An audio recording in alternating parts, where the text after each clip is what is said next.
Welcome back, everybody, to this session of Hereticus, a Warhammer 40,000 Dark Heresy first edition campaign.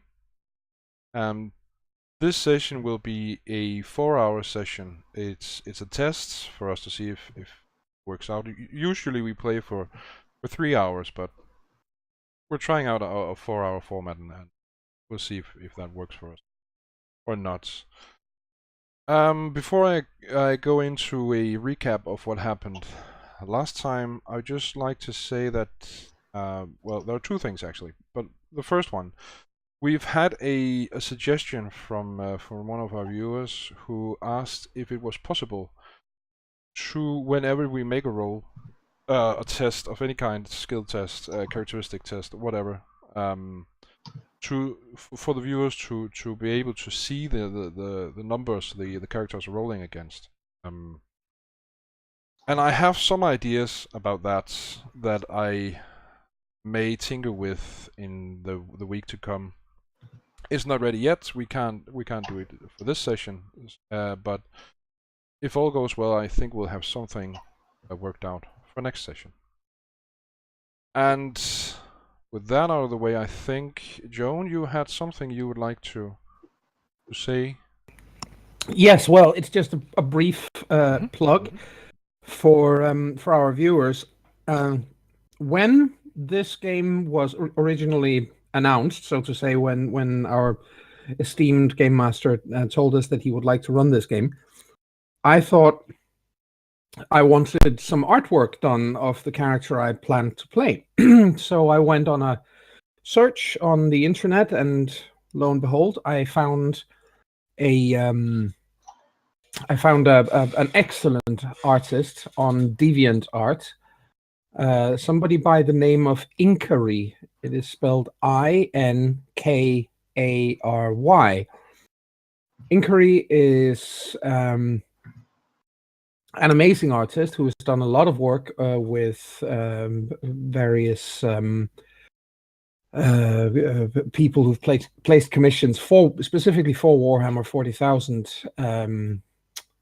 images, characters, not just Space Marines, but other things as well. Her style is more bulky than most. She actually draws power armor like there is room inside it for someone to be there instead of being a stick person. And because of art theft, we're not going to show the actual picture here on this video, because Inkary has kindly asked us to not share anything on the internet without her explicit permission, which is absolutely understandable. But if you go to her DeviantArt page and look for a piece of art of a fairly dark-skinned Sister of Battle, the drawing itself is called Fiery Soul. If you go and take a look there, that's the piece that I commissioned, and suffice to say that most of us went all goo-goo-eyed about that this past week when it was completed. Yep, it is an amazing piece of artwork. I highly recommend that you go check it out. Inkary does some amazing work for the Warhammer 40,000 universe. So, absolutely. Anyway, last time we played, we had a bit of an introductory session where we introduced the characters. Achelon, the Psyker, Timotheus, the sharpshooter, Sister Francesca, Sister of Battle, and Medea, the how to label Medea? The scum of the scum. The scum of the scum. The scummiest scum. And so scummy you could make foam marmalade out of her. Oh, ew. And we had the we played through the characters' first meeting, brief though it were, with their Inquisitor, Marquisa Dex.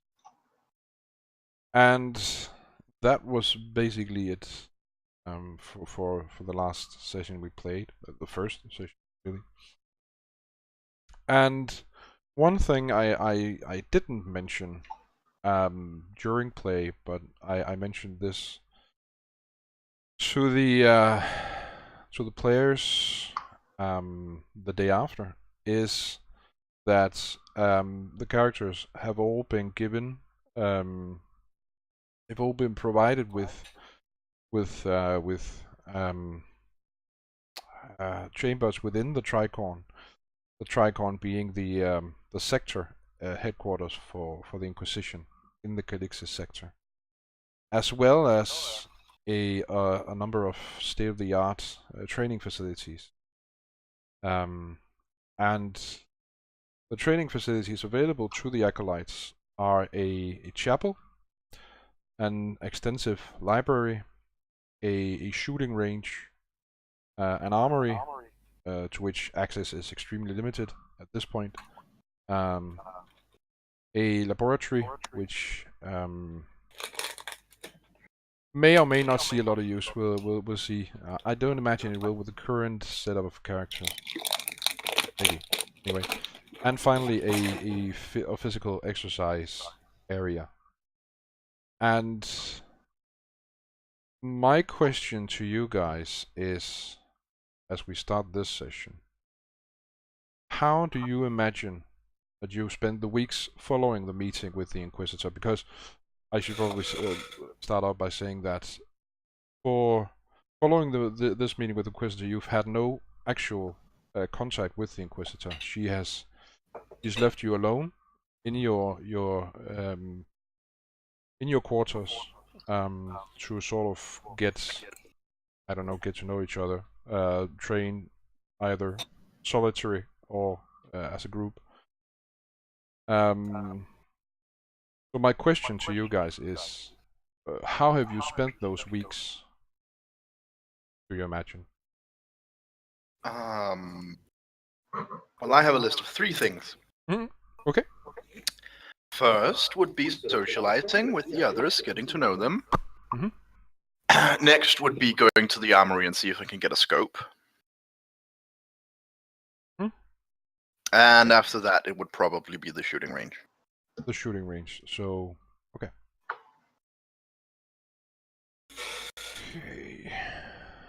Well, you can certainly get a scope. They won't. The quartermaster there, a short, stocky fellow, completely hairless, won't give you. Well, he'll give you a scope for training purposes, and he'll also give you a scope if your mission requires it. That is to say, if he deems it necessary, addition to your weaponry. All right, so I can borrow a scope from mission to mission. Scope. Yep.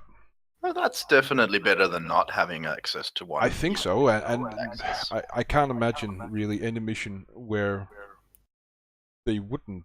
where a scope wouldn't be necessary requirement for a sharpshooter. So. Well, I'm glad that you say that you, as the GM, cannot imagine such a situation. In that case, would you mind if I add borrowed scope to my gear? Oh, absolutely. Go ahead. Okay. Right. Yep. Anyone else have anything? Due to his regimented lifestyle, living tangentially to the ecclesiarchy, Accolon has had to fill his time as best he can, so he doesn't find himself with nothing to do. Basically, I think his time will be split between 3 specific places. It'll be split between, I think it was a library you mentioned, the library, the chapel, and the exercise hall. Because because the library, because he recognises a need for knowledge. That sort of is his area. The chapel because of his unwavering devotion to the God Emperor. and thanking him for the chance to let Accolon find his redemption through his actions for the Inquisition. And the exercise hall, because he recognizes that he's a stick-thin weed of a man who needs to get in shape if he's going to be running around doing stuff. Cool. Works. Okay. Just to butt in again, Accolon raises some good points. While it might not have been clear last time, Tim is the second least educated. And while he can't really go to the library due to not being able to read, I think he would have spent some time,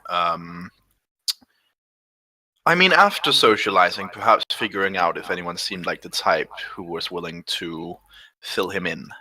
And in that case, having spent some time doing that. I'm sure Medea will love to fill him in. Yeah, not her. He would, however, insist that she also be filled in. Aw, leave me alone.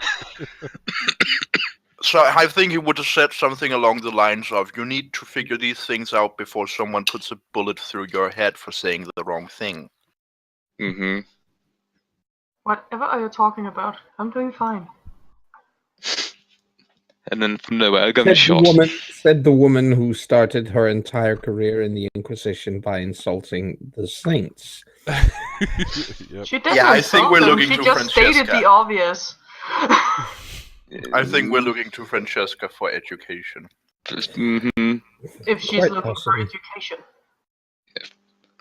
Accolon might occasionally take an interest in seeing how that goes, because he wants Medea to not get shot just yet.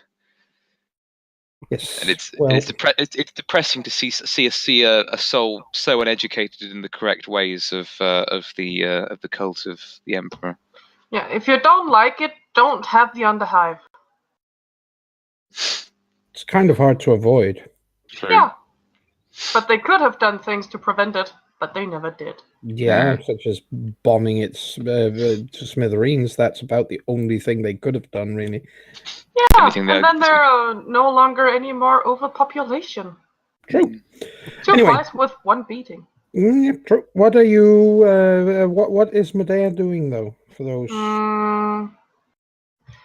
Would she be allowed to leave the area? Nope. Fuck. Well, then she'll go around sulking. For X number of weeks, she'll just be a sourpuss.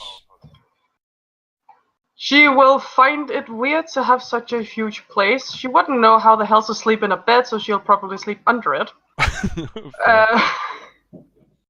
A little confused as to why she's allowed to roam the area without being shot is also some kind of concern for her, because, well, usually she'll get shot if she's so nice places.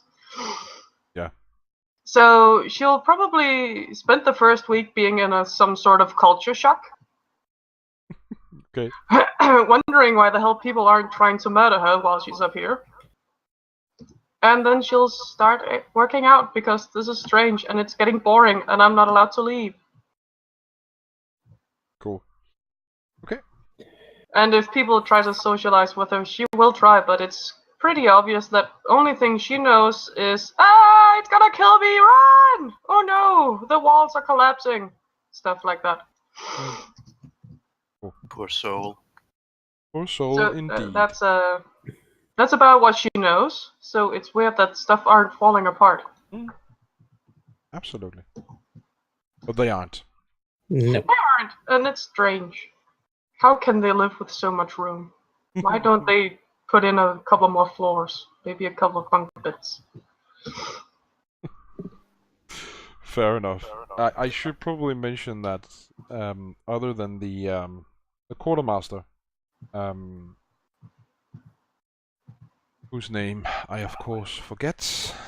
It's fine. He's not that important. Oh well, he might become important at some point. Yeah. Quartermaster, Q-master. Yeah. I'm sure Bobby will be a good NPC.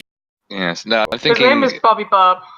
Yes. I'm British. I'm obligated to make the James Bond reference here and just say, just call him Q. Let's say Q-tip. No. okay, his name is Kasor. Q-A-S-O-R. That's his name. Okay. But And other than that, other than the quartermaster, there is also a well, he's not resident because he doesn't live with you, but there's a priest who holds daily sermons just for you. Very nice. no, well, you can get a nap in the middle of it. I think And Francesca will, if Medea doesn't turn up for those herself, she's gonna go get her. well, I think she may not, but eventually she will, because this ecclesiarch is very adamant that everybody attend and everybody pay attention. Hmm. Why As- do I just imagine someone having a grip on her foot and dragging her in like, why? I have other stuff to do. Because there's a death penalty for not doing it. Ugh. Well, there were death penalties for not joining this circus either way. Sorry, I was eating. What was mandatory? Going to the fucking sermons. Yep. Oh, of course. Of attending course I'm daily, attending. daily sermons. And then she'll probably, in the middle of it, I don't know how many days it would be before she's, forced to go.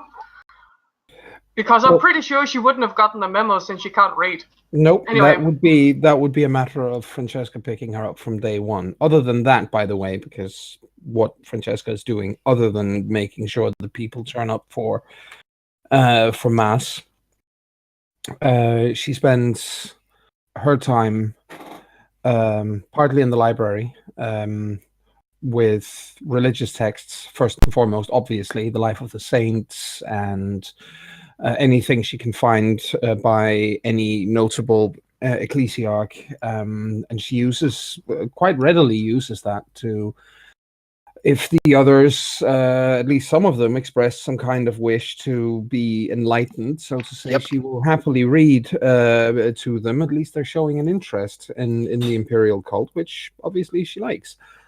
And other than that, the only thing she will be doing other than that is to train, not only in the firing range. And I somehow have this mental image of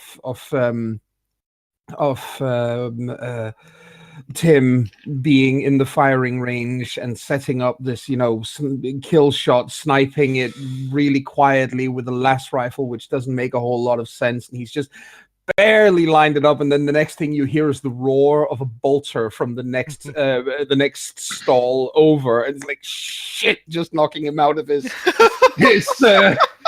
focus. But other than Just that one time, though. Yeah, of course. But she does. I can't do this. She does insist, however, that there is group training as well, and that goes for everyone, because the Inquisitor explicitly said that this was something that had to happen. Mm-hmm. Yep. Sure. I imagine the first time she hears the bolter, Medea will have run for it because she thought the ceiling were coming down or something. Yeah. Someone might have had to grab her. Speaking of which, I'm going to assume that although I've got it in my character sheet, I think it would make sense for Accolon to be given his firearm at a later point, because he wouldn't have had it working with unless you explicitly state that he would have had it when he left the party of Seth, then maybe he's using borrowed firearms while at the firing range. Yeah, that works. Okay. Other than her Familiar. rather strange exterior and ideas, Medea is a very curious person, so she will ask. But her attention span is very short. So going on a rant for 3 hours and she will be gone after half. Well, she'll find that Tim is keen to answer, but he'll probably refer her to Francesca quite often because, I don't know, will be said quite often. It's just, if she comes across something she doesn't understand, which happens a lot up here, she will ask, what is that? And it's fine explaining to her what a saint is, but if you continue to try to explain all saints, she'll grow tired pretty quickly because there's a lot. It's She a doesn't try to vase, you explain put everything. flowers in it. Explaining every saint is impossible. You could be listing them for the rest of your life and never get through the entire but list. It was an example. Yeah, no. She will probably start out with 3 or 4 of the major ones and settle for that. And she will ask.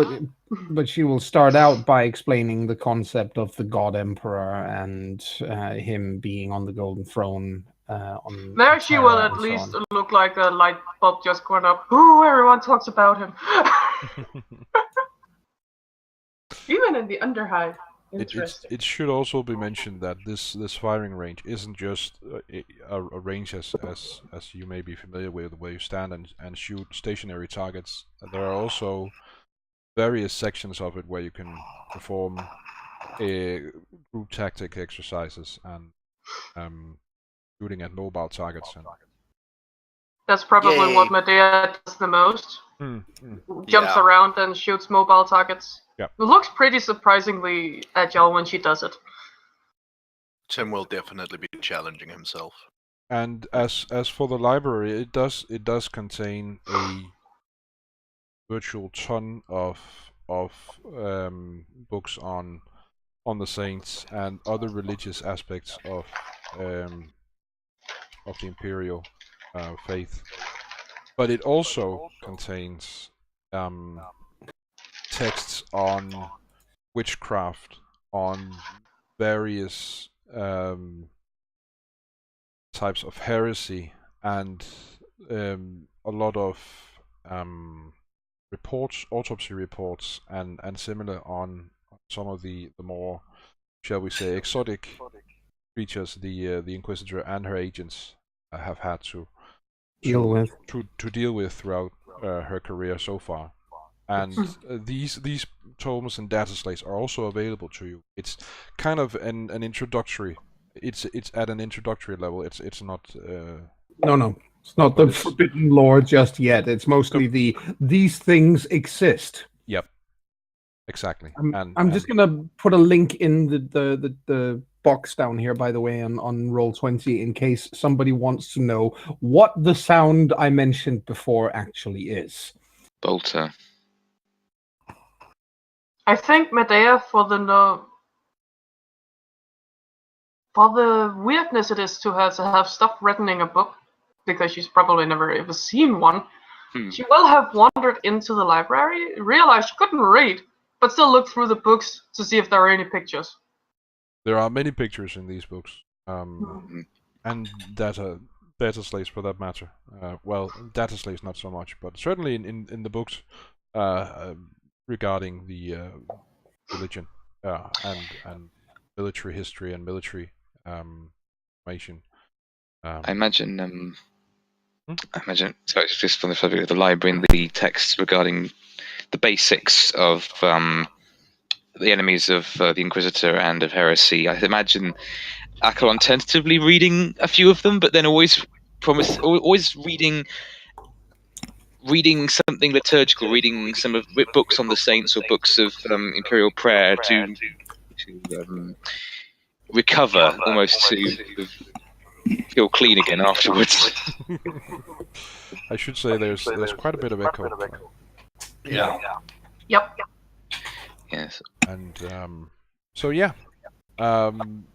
that's what you do for the first few weeks you're together in these Inquisitors' quarters. Jonas, are you with the echo again? What? Echo. Maybe? Silence.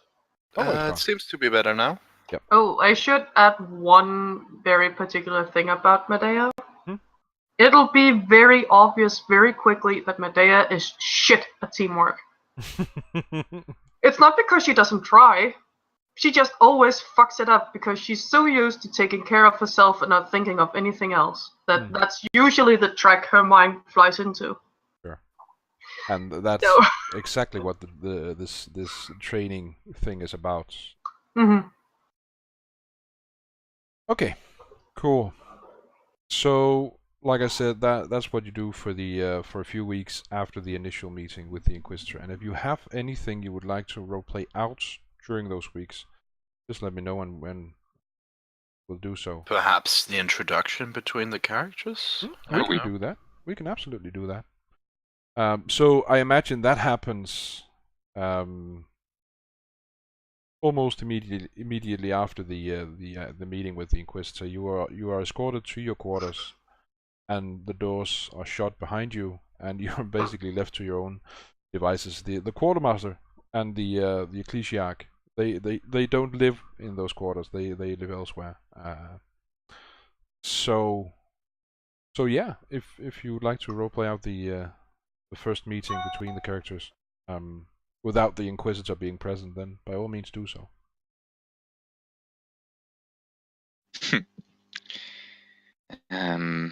Okay. How big are the rooms? Just for reference. Your individual the rooms where you sleep and your gear is I don't know, 5 meters by 5 meters. Okay. So it's just a little single room with a bedside table and a bed. Yeah. But of course the other rooms, the library and the shooting range and all that, they're of course much larger than that. So if we're all standing around in awkward silence, I think Tim will say, "So, my name's Tim." And this is about where Medea comes out of her room. These places are way too big. What the fuck is this about? I think that's just how it is. A pleasure to meet you, Muted. Tim. Likewise. What was your name? Accolon. Ah. Francesca looks at at Medea and says, "Not everything in the world is designed the way you are used to. The world you seem to have lived in is extremely small." Medea looks thoughtful. Then she shrugs. What time of day is it? Let's say early evening. Early evening. Are the stars up yet? They would be, yes. Okay. Francesca points out either out a window or up towards the sky if it's just visible overhead, and looks to Medea again and says, "What you see up there, the stars, this whole galaxy, the universe for that matter, all belongs to the Emperor of Mankind. So around many of the stars you see up there, human beings live and exist." Medea looks up, realizing the big light bulb has been shut off. Yeah. What is the farthest you've ever traveled? How long did it take for you to get from one place to the other? It's the longest journey you've taken before coming here. She lowers her hand again. I don't know, because I don't know how long it took to get up here. Fair enough. If I told you that you could get on board a slow ship, spaceship, and set out now, and your grandchildren would reach the destination you've set out for, that should give you at least a little bit of idea of just how vast a world you live in. Medea looks like you just broke her. Some things that snap inside her.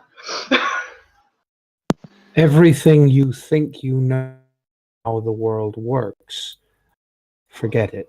It only works like that where you come from, not out here. What you know and the skills you have, whatever they may be, and I'm sure I'm sure you have some, are certainly going to be useful. I have no doubt of that. There's a reason why the Inquisitor believes that you can be of use to her. Inquisitors are not known to be merciful, nor are they known to be particularly lenient. And if she says that she has a need for the four of us, it's because she has a need for the four of us, not because she feels sorry for us or wants to give us a second chance or just thinks that we might be nice company. In fairness, we are probably only going to see her a handful of times from now on and until the day we die. If we are lucky, we will see her that many times. We might never see her again. We will still get assignments from her. We will get missions. We will get jobs that she wants us to complete, and it will be our job to do so. And we should take that as an honor. We are serving the Empire and the Imperium in the best possible way by serving the Holy Inquisition.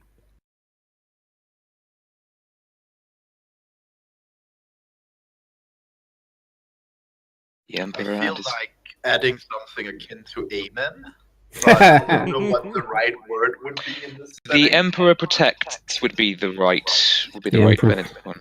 Then Tim says that. Yes, indeed, he does. He protects all of us. Montero and his servants call, and we answer. Absolutely.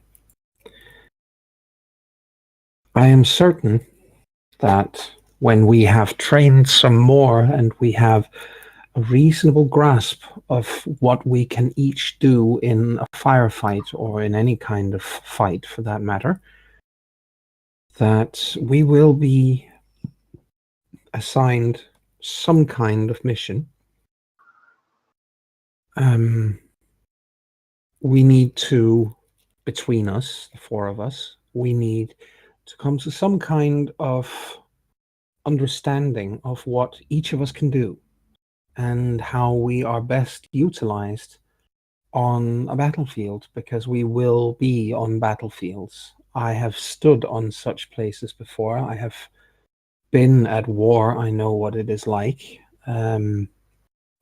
The fights we are likely to get into are probably very different from that. They are smaller scale, I imagine. She says, yet again looking at Medea and then to Tim, I would imagine that the two of you will be more familiar with the scale of fighting that we are likely to encounter, as in relatively small groups of enemies against, well, just the four of us. We can't expect to have any kind of help. We can expect to be seriously outnumbered and outgunned, and we will still have to survive. So we have to learn to work together. We have to know what each other can do. Seems the smart thing to do.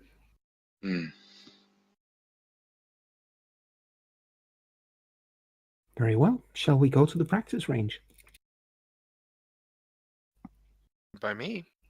Let me just place this in my... Oh, you fell out, sorry. Let me just place this in my room. Yes. Because I imagine Tim still having his whatever little gear he brought. Yes. He does that, and then he's ready to go. Yes. Okay.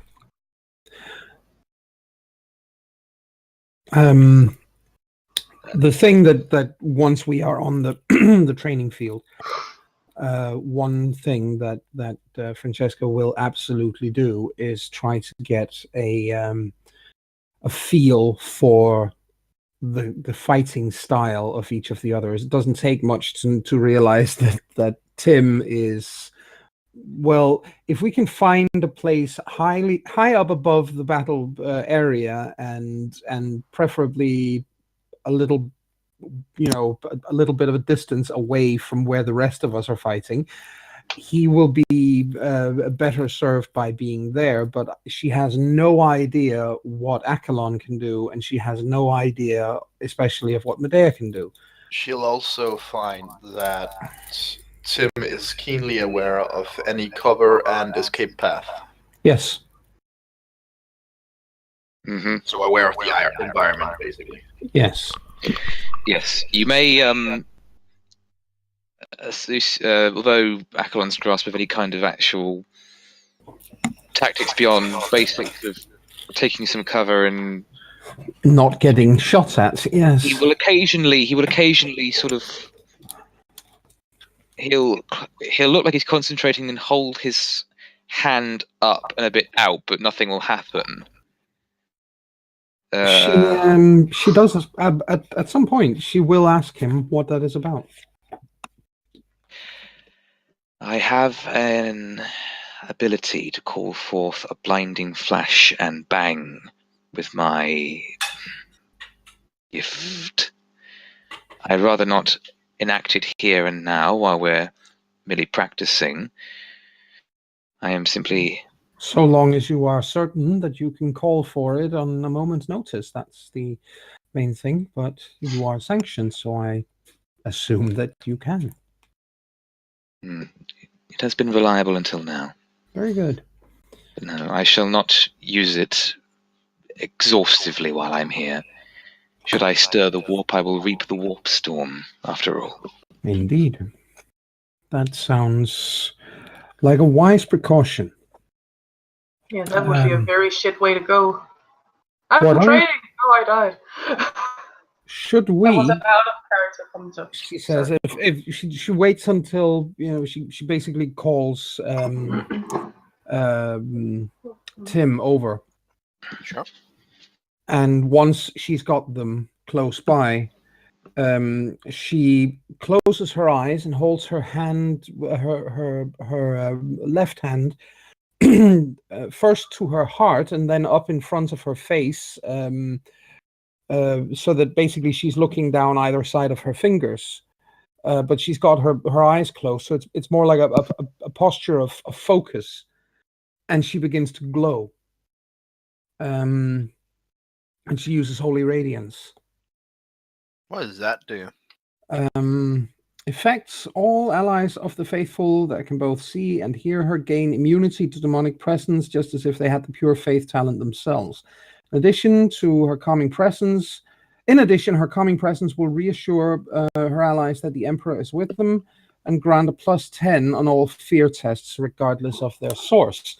So basically, it is a calming, reassuring, highly reassuring sensation that washes over you.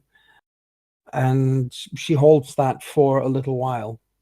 And once she lowers her hand and opens her eyes, it actually stays. It doesn't go away for a little while. Initially he looked like, what are you doing? And then his eyes go wide as he's surprised. And when she, comes back, he gives her, what do you call that? A nod of appreciation and impressiveness. He is much impressed. He is much impressed. The Emperor protects. The Emperor protects. Is it just Tim that received the benefit of that? Or do we all? No. Everybody receives the benefit of it. Everyone that she is allied with that can see and hear her gains the benefit of this thing. Enough. The Emperor protects. It is a pretty cool thing. It's a first faith talent, so it's quite basic but very useful. Very useful. Yes. Being immune to demonic presence is a big bonus. Yep. When we say immune to demonic presence, does that mean the voices in Acheron's head go quiet? I don't know. I would imagine that they would at least be Muffled. They would be muffled. Wouldn't be quite as insisting. I imagine that he wouldn't actually be able to make out what it is they're saying. No. Consequently, he can't really listen to their temptations because, well, they're garbled. Yes. That would be my understanding of it anyway. It works. That works for me. Absolutely. Mm-hmm. Cool. These damn demons. Why are they still using dial-up? I think Acheron will reach to his head and look at you with a special awe and Oh, that was the word I was missing. Oh, yes. He won't cry, but his eyes are certainly a bit misty. You sure it ain't impressiveness? It's not impressiveness. She smiles. She genuinely smiles. It's not conceited. It's not condescending. It's an honest, genuine expression on her face that she realizes that this is something that has been pleasant for those around her to experience, and she's quite happy with that.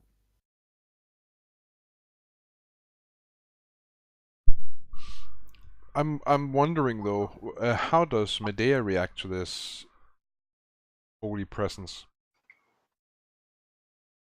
She's a very little skittish, so she will probably have jumped away and almost hid under a bed or something. And then the feeling of calm just washes over her, and that's even worse because she's never actually felt at ease at any time of her life. What the hell is She's this? sitting looking. So she's probably at a distance, looking at Francesca in a mixture of fear and complete confusion, and not knowing what the hell to do. Well, you are specifically shielded against fear. Yeah, but that doesn't actually help that much because that's still weird. You're kind of stuck in this weird dichotomy where you're compelled to be calm, but at the same time you're not used to it. So you're kind of stuck between feeling calm and fearful at the same time. Doesn't work. Yeah. Well, she stops it after a short while. She ends the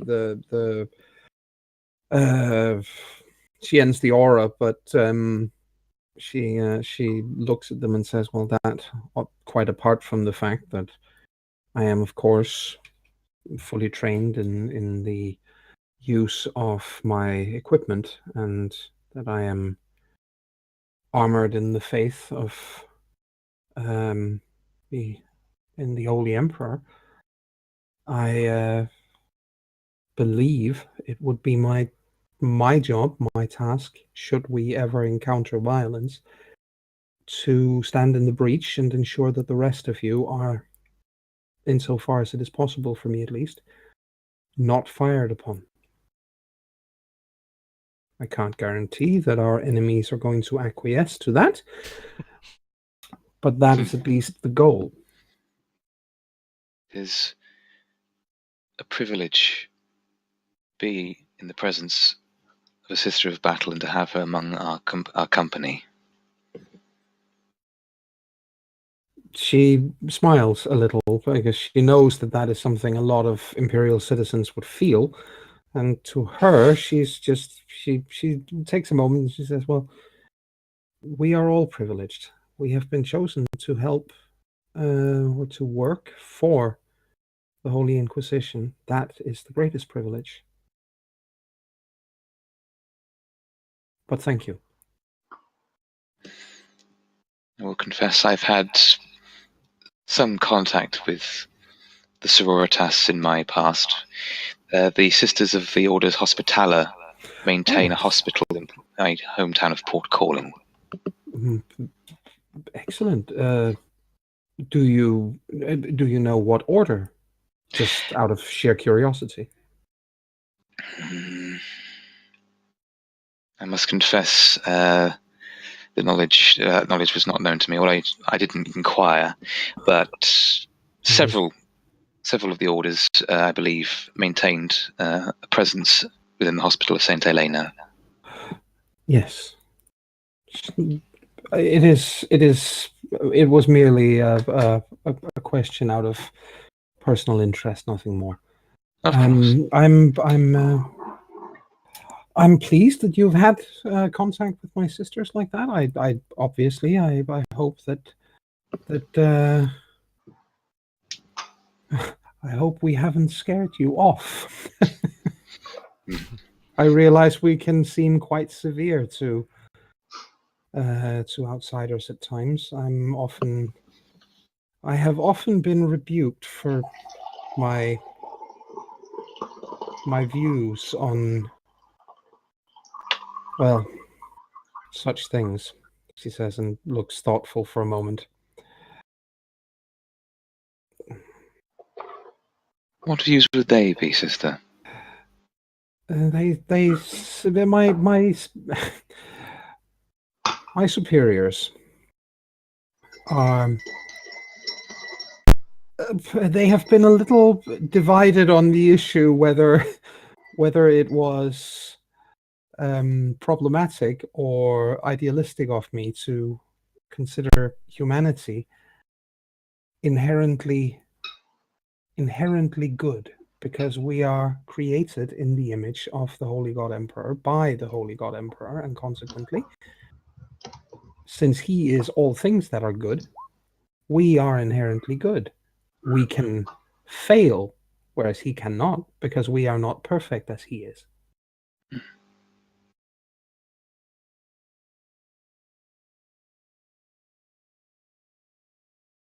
It is a good way of thinking to my mind. Of course, the problem then is when somebody chooses to throw away this perfection, to be less than human, when somebody reneges upon the great kindness that the God Emperor has shown us by creating us in his image, when somebody betrays that, there can obviously be no mercy. That is a betrayal that simply cannot be forgiven. Hmm. And that is where we come in. That is what the Inquisition is here for. Yes. How far has Medea skulked off? She has kept a certain distance to Miss Shiny, because that was weird. And now she's walking around the perimeter of the training facilities they have to look at it. I know it's technically not Akalon's particular psychic discipline, but if the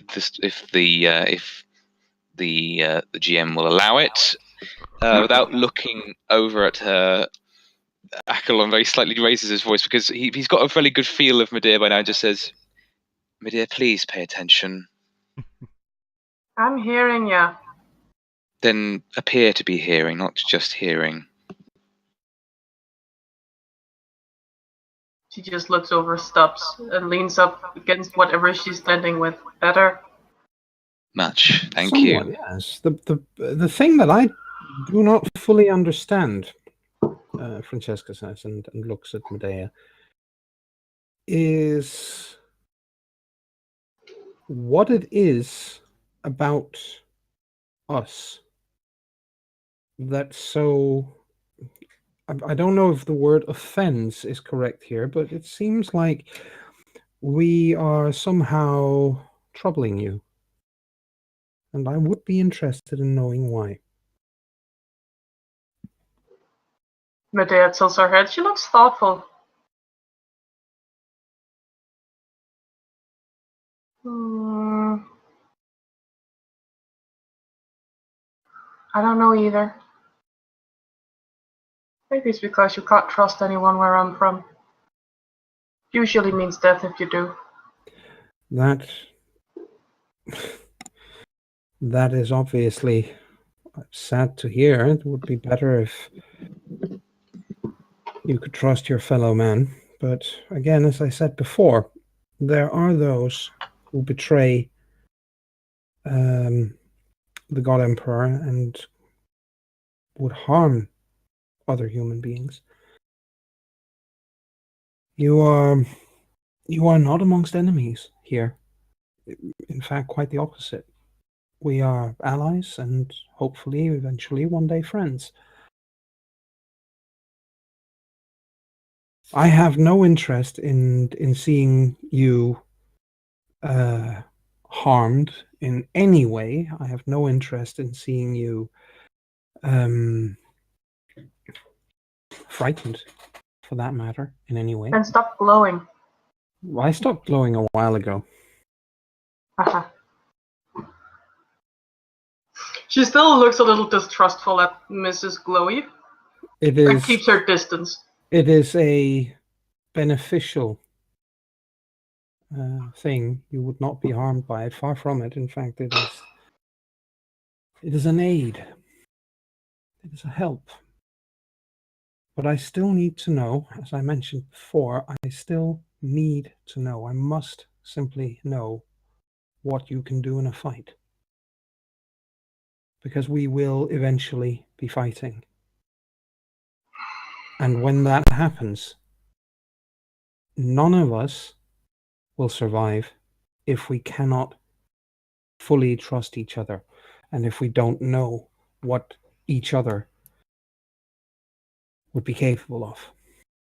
So I hope, very much hope, that you will be willing to show us, and for that matter, train with us and show us what you can do. I won't have any issues with training with you or showing you, but I honestly have no idea what I'm capable of in a fight. All I know is to survive this far. That in itself, considering where you are from, speaks to your abilities. Have you ever been in a fight? Have you ever fired a weapon? Tons of times. Good. What kind of weapon do you prefer? She takes out her guns. Good.